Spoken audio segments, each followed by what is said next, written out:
Olá, gente. Bom dia, boa tarde, boa noite. Tudo bem com vocês? Eu espero que sim. Hoje nós vamos falar de potenciação em raiz quadrada. Os tópicos são números quadrados perfeitos, raiz quadrada aproximada e o conjunto dos números irracionais e os números reais, certo? Então vamos lá. Quem são os números quadrados perfeitos? Os números quadrados perfeitos vão ser aquelas potências oriundas de bases que são elevadas ao quadrado. Então, por exemplo, 4 é um quadrado perfeito. Por quê? 2 ao quadrado dá 4. A gente tem aqui a base é 2 e o expoente é 2. Mas também 81 é quadrado perfeito. Por quê? 9 ao quadrado dá 81. Então, qualquer número que eu elevo ao quadrado, esse resultado vai ser um quadrado perfeito. Observe, 32 não é um quadrado perfeito. Tem algum número que eu elevo ao quadrado que dê 32? Vamos lá. 2 vezes 2, 4. 3 vezes 3, 9. 4 vezes 4, 16. 5 vezes 5, 25. 6 vezes 6, 36. Ó, 25 vezes 5, 25. 6 vezes 6, 36. Já passou de 32. Então, a gente pode dizer que o 32 ele está entre 25 e 36, que são quadrado perfeito de base, o 25 é de base 5 e o 36 é de base 6. Então, não tem nenhum número natural entre 5 e 6. Então, ele não vai ser um quadrado perfeito. Como saber se o número é quadrado perfeito? Verificar se o número 324 é quadrado perfeito. Para fazer isso, o que é que a gente vai fazer? Podemos verificar se o número é quadrado perfeito decompondo em fatores primos e verificando se o número de cada um desses fatores é par. Então, eu vou decompor ele em fatores primos e vou verificar se a quantidade desses fatores é par. Se for par, é um número quadrado perfeito. Vamos lá. Para decompor em fator primo, a gente escreve o número, passa o traço aqui do lado e vai dividindo pelos números primos. Vou começar pelo 2, porque esse número é par, então eu sei que dá para dividir por 2. 324 dividido por 2 vai dar 162. 162 ainda é par. Vou continuar dividindo por 2. 162 dividido por 2 vai dar 81. 81 não é mais par, né? Então, eu vou ver quem é o próximo primo, é o 3. 81 dá para dividir por 3? Dá. Então, eu vou dividir por 3. 81 dividido por 3 vai dar 27. 27 eu posso continuar dividindo por 3? Posso. 27 dividido por 3 dá 9. 9 também dá para continuar dividindo por 3, que vai dar 3. 3 dividido por 3 vai dar 1. Então, terminei aqui a minha fatoração. Agora, vamos ver quantos fatores de cada número a gente tem. O 2, nós temos 2, né? É um número par. E o 3, nós temos 4.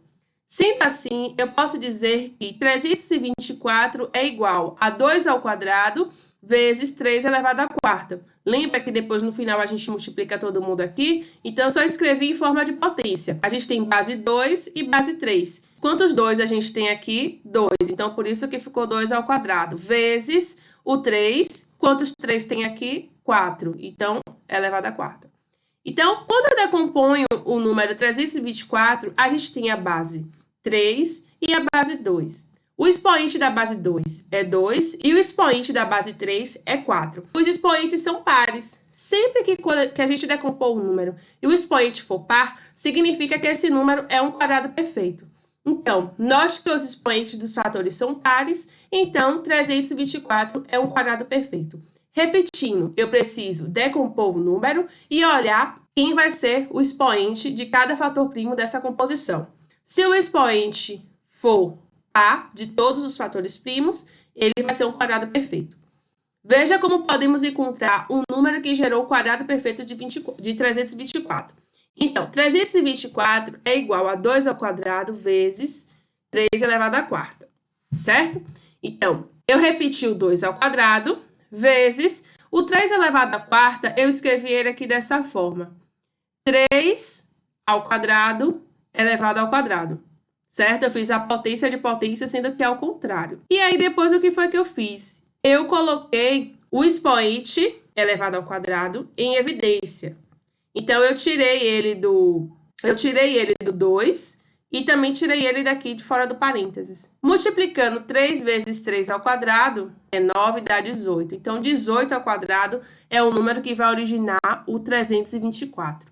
E aí, eu quero que vocês verifiquem aí, calculando, se 18 ao quadrado vai dar 324, para ver se está certo. Eu sei que está certo, mas eu quero que vocês verifiquem. Façam aí 18 vezes 18 e me digam se dá 324 ou não, ou se eu fiz errado. Tá bom? Agora, observe por que o número 72 não é um quadrado perfeito. Vou fatorar o 72. Começando dividido por 2, porque ele é par. 72 dividido por 2 vai dar 36. Continuo dividido por 2. 36 dividido por 2 vai dar 18. Continuo dividindo por 2.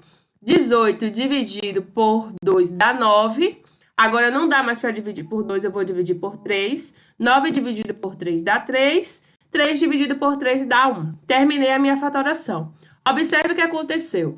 O 72 vai ser igual a 2 ao cubo, porque aparece o 2 aqui 3 vezes, vezes 3 elevado ao quadrado, porque aparece o 3 aqui 2 vezes.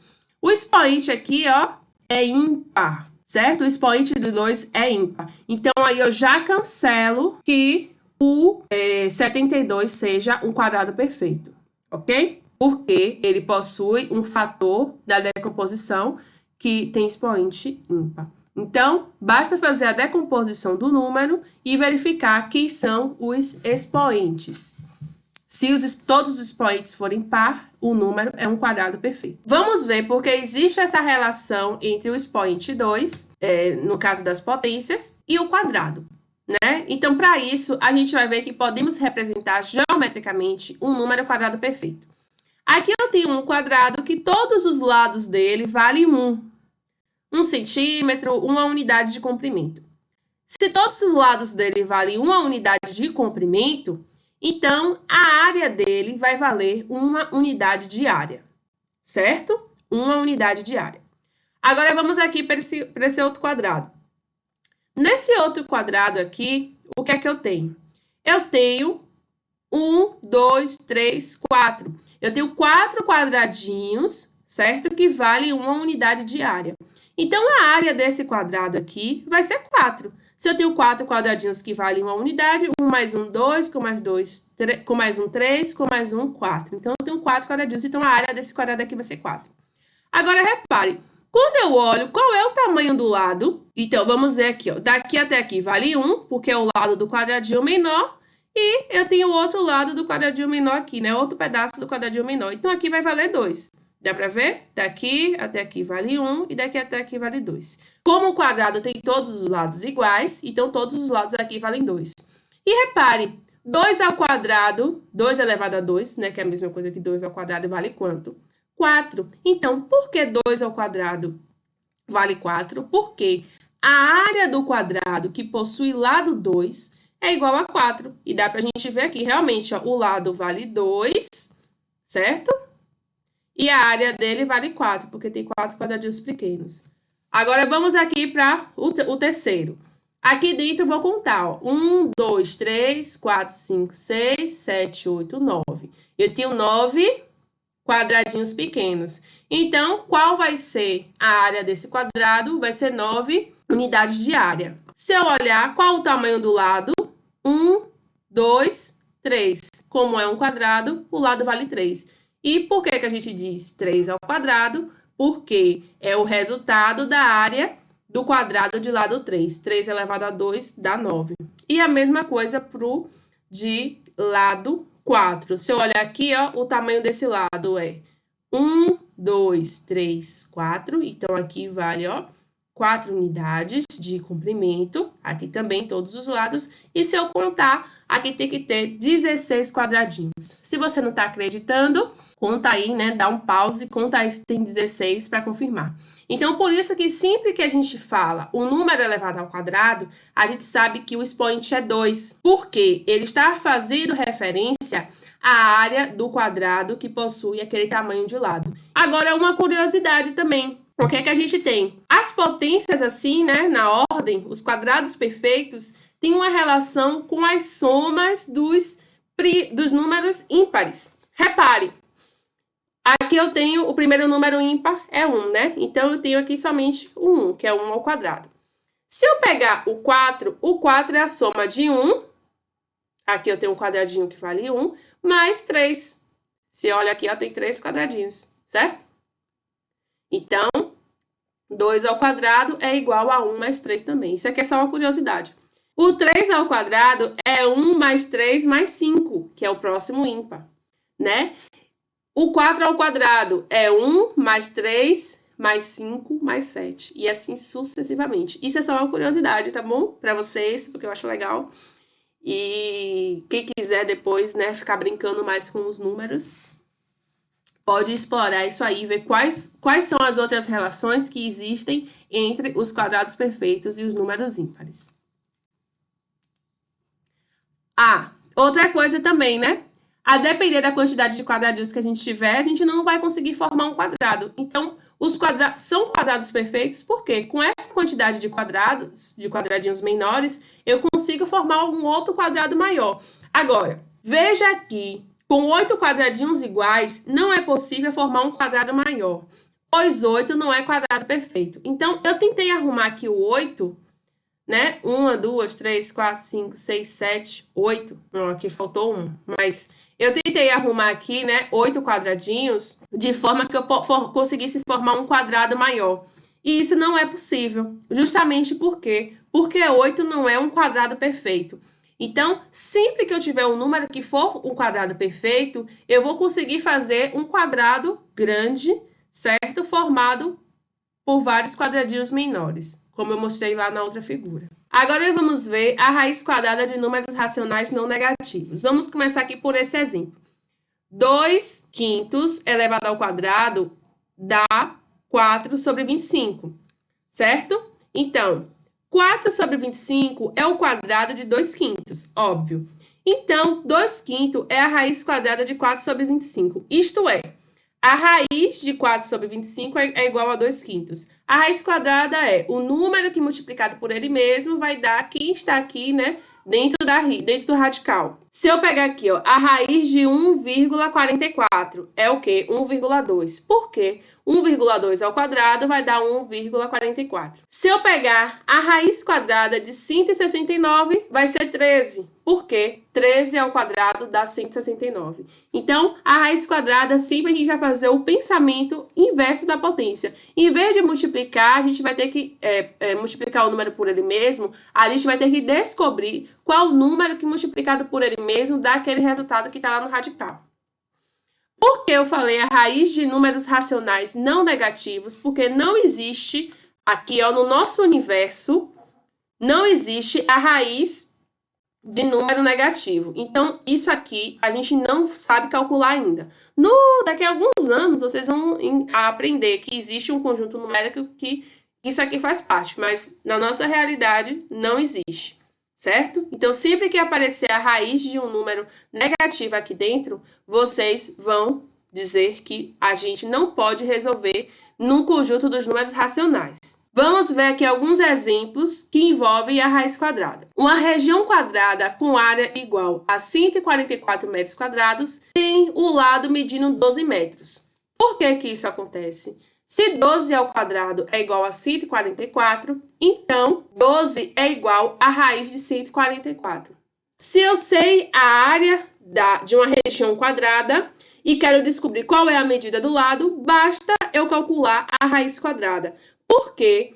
Porque eu sei que o lado ao quadrado vai ser igual à área. Foi o que eu mostrei para vocês lá naquele exemplo das figurinhas. Sempre que eu tiver a medida da área e quiser descobrir o lado de um quadrado, eu calculo a raiz quadrada.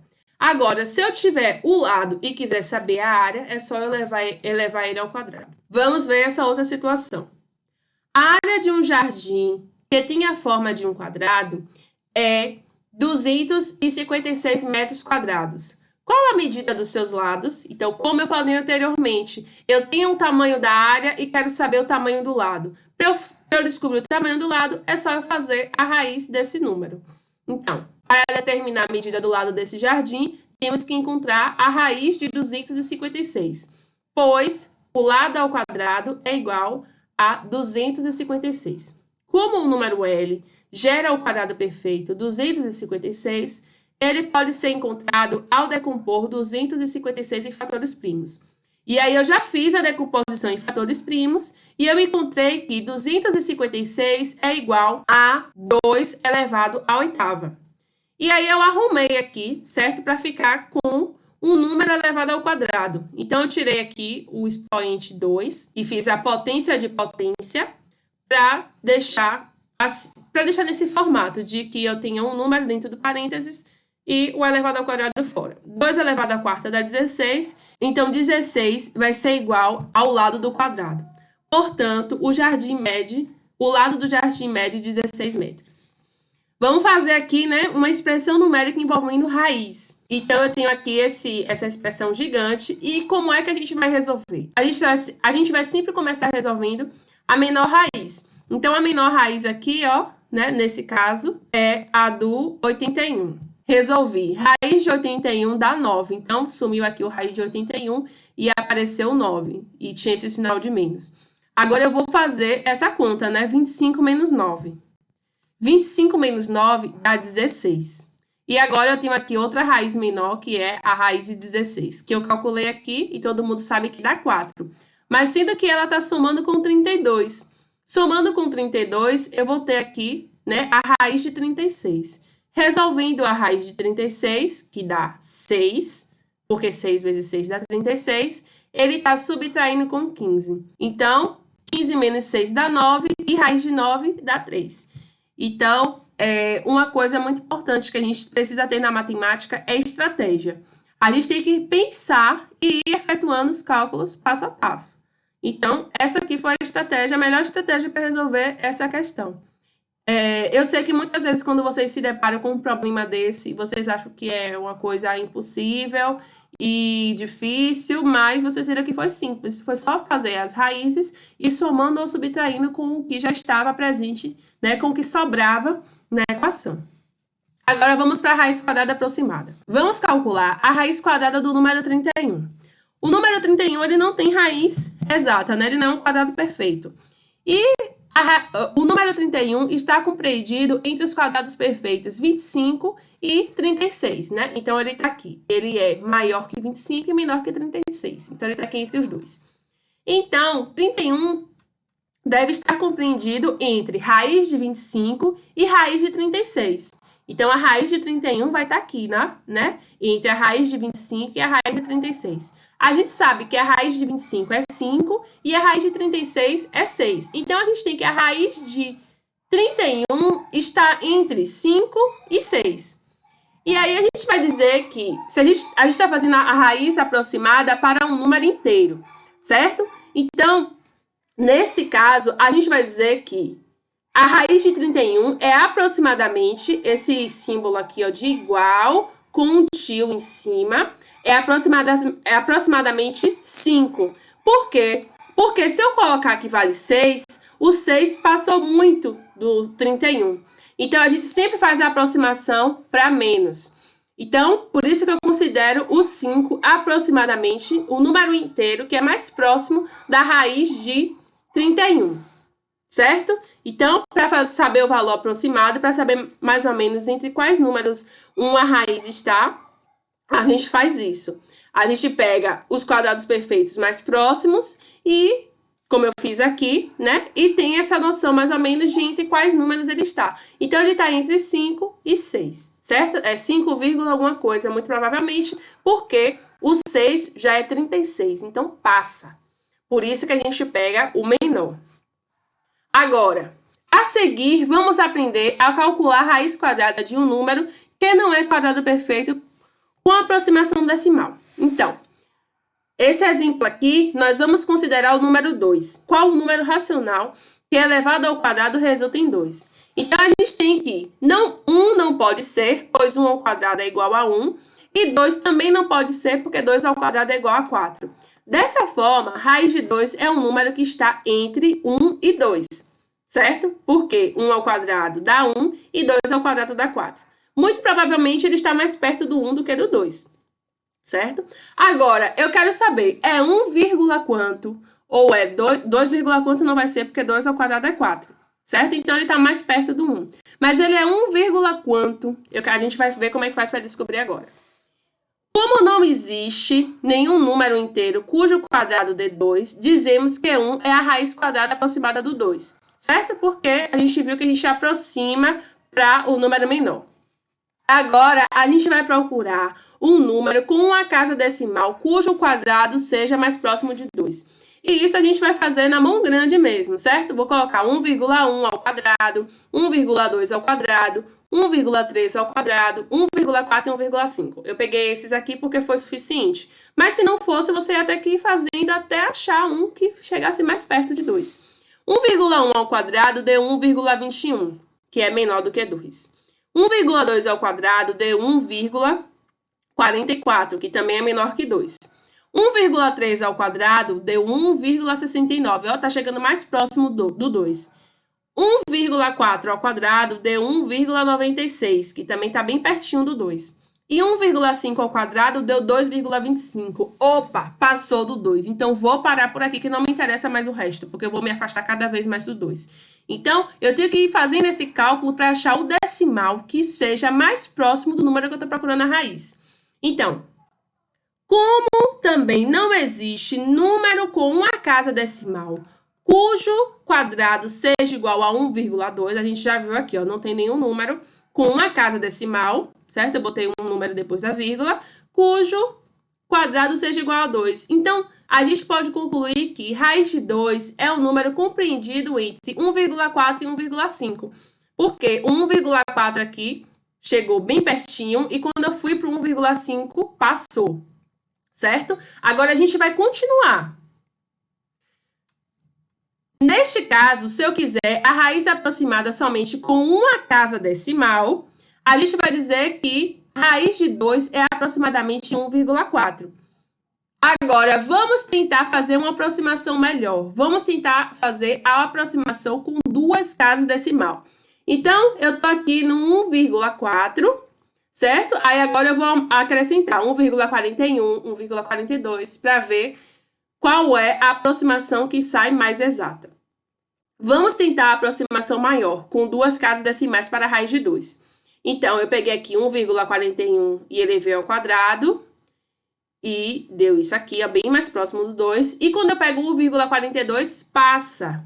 Então, logo, 2 é um número compreendido entre 1,41 e 1,42. Então, podemos dizer que a raiz quadrada aproximada do número 2 com duas casas decimais é igual a 1,41. Lembrando que a gente sempre pega a aproximação pelo menor número. E escrevemos a raiz de 2 aproximadamente, né? Esse sinal aqui, o igual com o tio, 1,41. Então, se eu quiser fazer as aproximações com uma casa ou com duas casas, a gente vai colocando, né? Acrescentando 1, 2, 3, 4 e fazendo as potências para ver qual que chega mais perto do número que a gente quer. Agora, vamos lá, né? Vamos aprofundar um pouquinho mais sobre o raiz de 2, porque o raiz de 2 é um número muito interessante.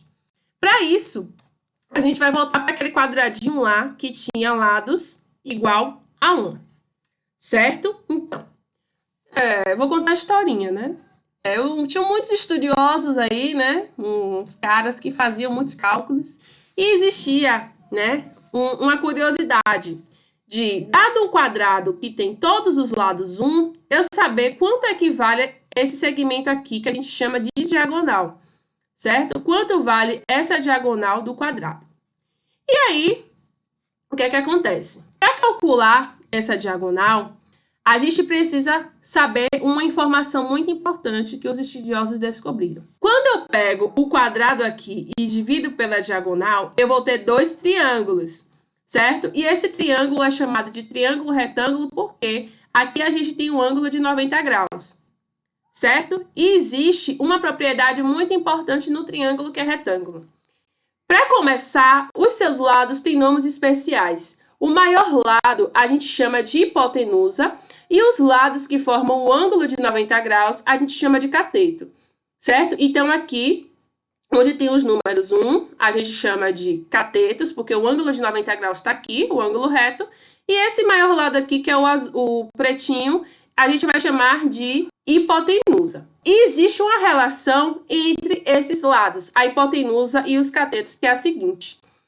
O valor da hipotenusa elevado ao quadrado é igual ao valor do cateto 1 ao quadrado mais o cateto 2 ao quadrado. Agora, vamos voltar para cá. No nosso quadrado, que foi dividido em 2 triângulos retângulos, a gente sabe aqui qual o tamanho dos catetos. Vale 1. E precisava se descobrir a hipotenusa. Essa regra aqui vale para todo triângulo retângulo. Sempre que eu achar um triângulo retângulo, eu vou fazer essa regra. E aí, né, os estudiosos começaram lá a fazer a regra para o triângulo que tinha catetos igual a 1. E aí só fez substituir. Hipotenusa ao quadrado vai ser igual. A hipotenusa, lembrando que é esse segmento aqui, que está de preto, dentro que é a diagonal do quadrado. Hipotenusa ao quadrado vai ser igual ao cateto 1 ao quadrado, que vale 1, mais o cateto 2 ao quadrado, que também vale 1. 1 ao quadrado dá 1, né? Então, eu coloquei aqui, 1 mais 1 dá 2. Então, se a hipotenusa ao quadrado é igual a 2, a hipotenusa sozinha vai ser igual a raiz de 2. E aí, eles ficaram, mas que número multiplicado por ele mesmo vai dar a raiz de 2?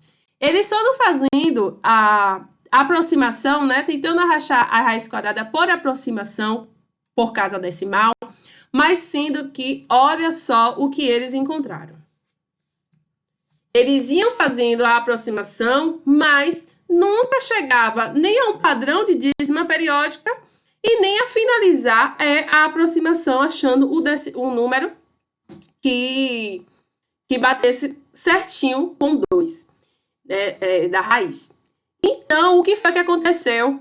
Eles ficaram, meu Deus, isso aqui não é uma coisa certa, não existe, como é que pode existir esse número? Isso foi um conflito muito grande naquela época, isso eu tô falando há muitos anos atrás. E aí, né, depois de um tempo, surgiu um outro conjunto numérico a partir desse número aqui, raiz de 2. Por quê? Existem outros números que a gente não consegue escrevê-lo como um número racional. Então, ele não é natural, ele não vai ser inteiro, ele não vai ser decimal exato e não vai ser dízima periódica. E aí surgiu o conjunto que a gente chama de irracionais. Então, o conjunto dos números irracionais vão ser números como esse aqui do raiz de 2, que foi se procurando uma aproximação decimal para ele, mas não encontraram. E o que é que isso significa? Que esse número não pode ser escrito em forma de fração. Porque até então, os números que a gente tinha visto, né, os decimais exatos, as dízimas, os naturais e os inteiros, todos eles a gente conseguia escrever em forma de fração. E para isso, né, para colocar esses números, existem outros, que assim como raiz de 2 não tem essa propriedade de ser escrita em forma de fração, surgiu o conjunto dos números irracionais. Então, os números irracionais, ele é representado pela letra I, são todos aqueles que não podem ser escritos em forma de fração.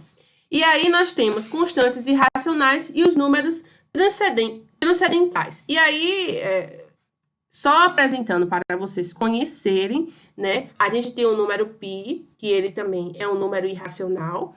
Depois eu mostro para vocês como é que surgiu o número π. A gente tem o número áureo, ou o número de ouro, que é também um número transcendental, que é um número irracional, e a constante de Euler. Se quem quiser pesquisar só por curiosidade, para saber quem são esses números, podem pesquisar. Mas eu estou mostrando que existem vários outros números que são irracionais. Esses aqui são os principais. E os números irracionais obtidos da raiz quadrada de um número. Por exemplo, todo número que não tiver raiz quadrada exata, ele vai fazer parte dos números irracionais. Por exemplo, raiz de 2, raiz de 3. Raiz de 4 é 2, então não é irracional. Raiz de 5, raiz de 6, raiz de 7, raiz de 8, raiz de 9 é racional, porque a raiz de 9 dá 3. Então, todos esses números que a gente vai tentar calcular a raiz quadrada, e a gente sabe que não é um quadrado perfeito, ele vai ser um número irracional. Observação sobre os números irracionais. Então, seja A, certo?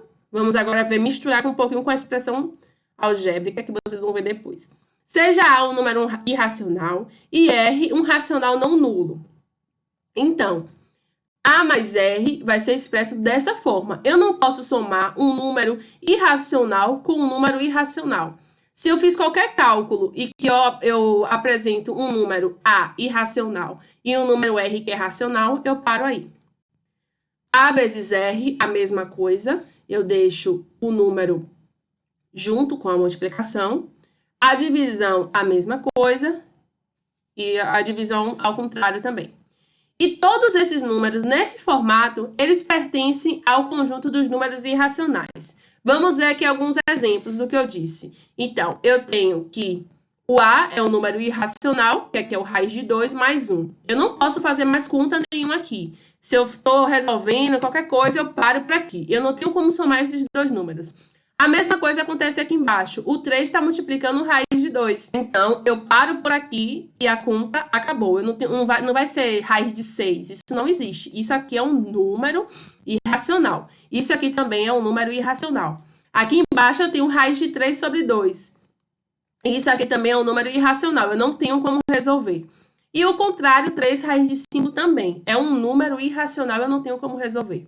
Então, eu não posso somar, nem multiplicar, nem dividir nenhum desses casos. Se eu vejo qualquer número desses, eu sei que ele é um número irracional. E se eu estou efetuando cálculos, eu paro por aí. As operações de adição, subtração, multiplicação ou divisão entre irracionais podem ter como resultado um número racional ou um número irracional, certo?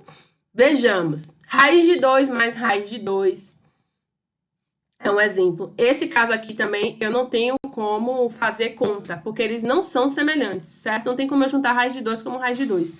Mas aqui no caso, quando eu tenho duas raízes se multiplicando, eu posso... O que é que eu vou fazer? Isso aqui é a mesma coisa que eu multiplicar o 2 pelo 3. E aí vai resultar no raiz de 6. Isso na multiplicação. Na soma não pode. Soma e subtração não. Aqui, ó, um exemplo de subtração. Eu também não tenho como resolver isso aqui. Eu paro por aí. Raiz de 2 sobre raiz de 3. Eu também, a única coisa que eu posso fazer aqui é colocar uma raiz sozinha para fração. E todos eles são números que pertencem ao conjunto dos números irracionais. Certo? Porque eu não tenho como calcular a raiz de 6, nem a raiz de 3, nem a raiz de 2/3. E aqui a soma permanece do jeito que está. Agora, quando é que as operações de irracionais podem resultar em um número racional? Veja quando. Então, eu tenho aqui uma expressão, na verdade. Arrumando aqui, né? Tirei os parênteses. Coloquei raiz de 2 menos raiz de 2 mais 1. Raiz de 2 menos raiz de 2, a gente sabe que o número mais o seu oposto vai dar 0. Então, isso aqui dá 0. Raiz de 2 menos raiz de 2. É a mesma coisa que eu fazer. 5 menos 5, 10 menos 10, dá tudo 0, né? 100 menos 100, 2 menos 2, raiz de 2 menos raiz de 2 também dá 0, que é o número racional. Mais 1, o resultado aqui dá 1. Raiz de 2 vezes raiz de 8. Isso aqui é a mesma coisa que o raiz de 2 vezes raiz de 8. Porque lembra que eu falei que pode multiplicar os números que estão dentro das raízes. Raiz de 2 vezes 8. Que 2 vezes 8 dá 16 e a raiz de 16 é 4. Então, aqui a gente tinha dois números irracionais sendo operados que resultaram em um número racional. A gente pode ter também dois números subtraindo, né, somando. Subtraindo, que vai dar 0, raiz de 2 menos raiz de 2, que dá 0. E a divisão também. Eu tenho aqui o raiz de 8 sobre raiz de 2.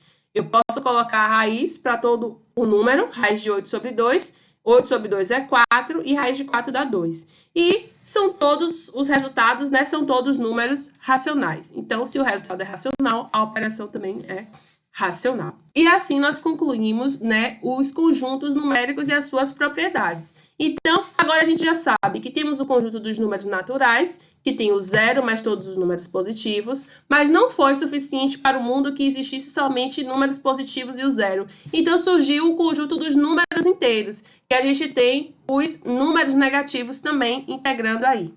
Mas sendo que aí, quando você dividia um número inteiro, foram surgindo novos outros números, que foram os decimais exatos e as dízimas periódicas. Então, precisou surgir um novo conjunto numérico que são os racionais, que são todos os números que podem ser escritos em forma de fração. Mas aí chegou um determinado momento que os estudiosos, né, os matemáticos, estavam fazendo as suas pesquisas e encontraram o número raiz de 2, que não se encaixava nos números que podem ser escritos em formas de fração. Então surgiu o conjunto dos números irracionais, certo? Que está fora do conjunto dos números racionais. Olha, ele está aqui do lado de fora, certo? Porque ele não pode ser escrito em forma de fração e ele não tem as mesmas propriedades que os números desse conjunto aqui. E juntando todos esses conjuntos numéricos, a gente tem um conjunto que engloba todo mundo, que são o conjunto dos números reais, que é chamado de R. E assim, né, eu acho que até o terceiro ano, eu acho, é o conjunto numérico que vai nos interessar, tá bom? Eu espero que vocês tenham gostado da aula, que vocês tenham entendido, e até a próxima. Um beijo e tchau, tchau!